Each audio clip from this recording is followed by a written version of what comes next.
So he decided to go to work for General William Henry Harrison, who became President Harrison. And he traveled with President Harrison in the late 30s, early 40s, around the country, gave him another picture of what free states and slavery were like and what was going on. And then President Harrison was inaugurated. Does anybody know what happened to him? He served less than 1 month in office. When he gave his inaugural speech, he did so in a cold rainstorm, and he didn't wear a hat or a coat. And although people were telling him, get in out of the rain, you're going to get sick, he didn't pay attention. His speech went on for almost 2 hours in the cold rain. He died less than a month later, so George was back in Madison, Indiana, because his benefactor was no longer among the living. Well, he didn't last in Madison much beyond a month or two, and decided to move to Detroit. And there he became a baker. Started a little bakery shop, worked at a clothing store for men that was owned by a black person who had been freed and was very anti-slavery as well. So he kept close circles with others in the abolitionist community. And over time, he bought himself a boat called the T. Whitney. You have a boat? No? The T. Whitney was a cargo boat, meaning that they put supplies on it like grain or cattle, whatever, and they would ship it from Detroit down to Sandusky, but along the way he'd make a couple of stops into Canada, you see, because he would steal or sneak slaves who were trying to escape into the T. Whitney at night. One other thing that I found interesting about George's life was that, you see, he was a black man, very smart, very capable, a good intellect and a good wit. Even though he had all these qualities, he was not allowed to captain the boat that he owned, because it was against the law for blacks to captain commercial vessels.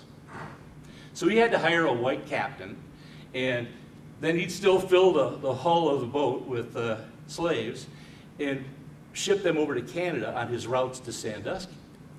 What I found humorous about George is that when you transport goods into a foreign country, even if the foreign country is a neighbor, you have to write out a manifest that tells the receiving company or country what you're sending them.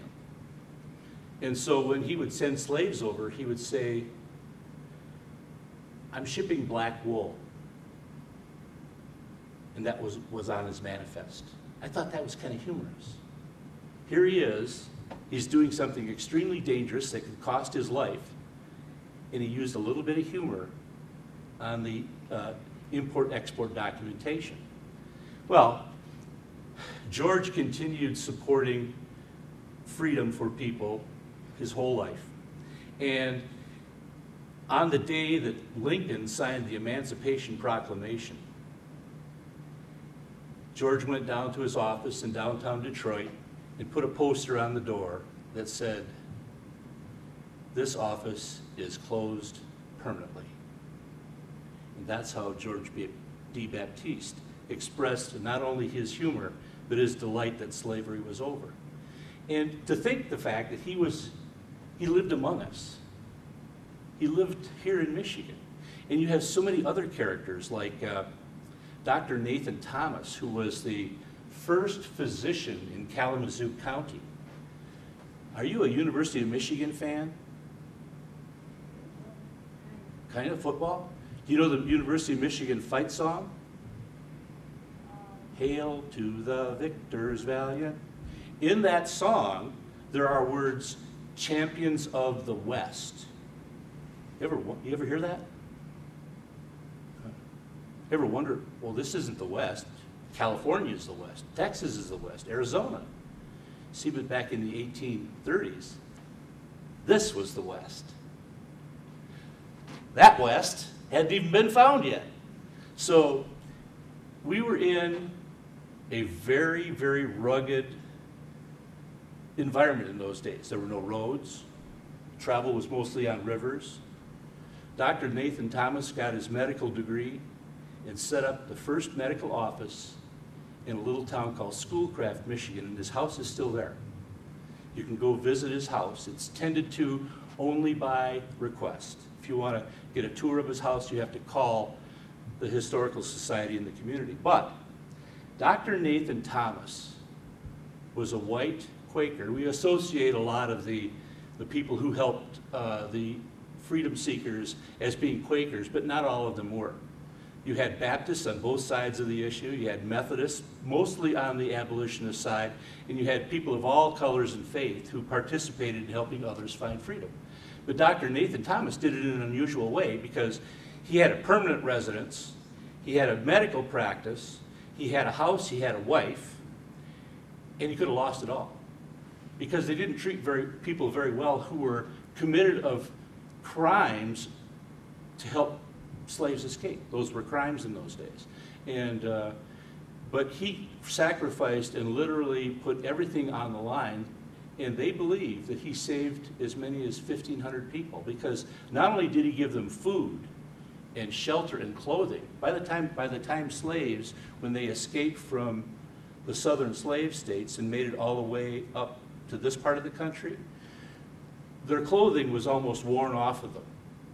And many of them had no shoes. Imagine how that would be like walking on terrible roads in the winter without shoes. Not good. So what Nathan Thomas did is not only did he give them food and clothing and comfort, he gave them medical assistance, because there were times when they had open wounds and they could have been attacked by dogs or other people along the route. But here you have a simple man at a simple medical practice in the frontier, and he was risking everything.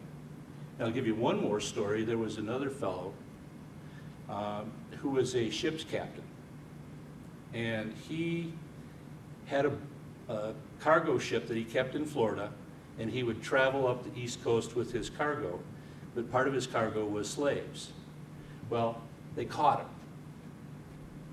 I'm not going to go into grisly detail of what they did to him, but it wasn't very nice. One of the things they did is they stood on his right arm. They had him laid on the deck, stood on his right arm, and branded SS into the palm of his right hand to signify that he was a slave stealer. Then they put him in solitary confinement for 7 years. That's not good. When he got out of prison, he moved to southwestern Lower Michigan and started an apple orchard. And today, in that part of the state, you have a lot of apple orchards and vineyards to this day, and one of them was started by a man in the 1800s who helped others to find freedom and paid a very, very large price for it.